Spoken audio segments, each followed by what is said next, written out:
Welcome to the Slop Temple. We pray this video helps. You start by preparing your Android TV.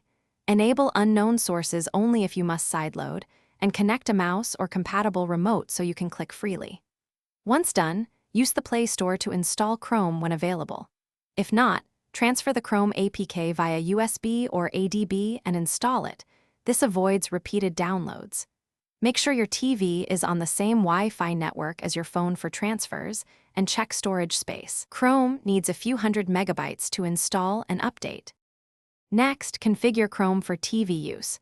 Set it as the default browser so links open correctly, and install a launcher shortcut for quick access.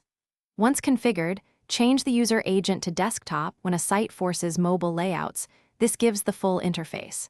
Make sure you pair input devices. A Bluetooth keyboard or mouse greatly speeds browsing. Also adjust privacy and site permissions. Allow cookies for streaming sites, but deny unnecessary location access to keep the TV uncluttered and responsive. Finish by testing common tasks. Open multiple tabs, stream a video, and cast from your phone to confirm performance. If pages load slowly, clear cache and disable extensions. This frees memory.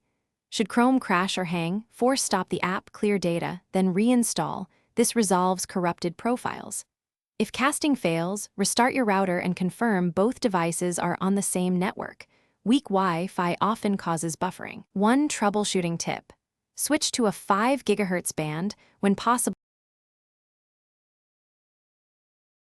Thanks for watching. Consider subscribing if we helped you.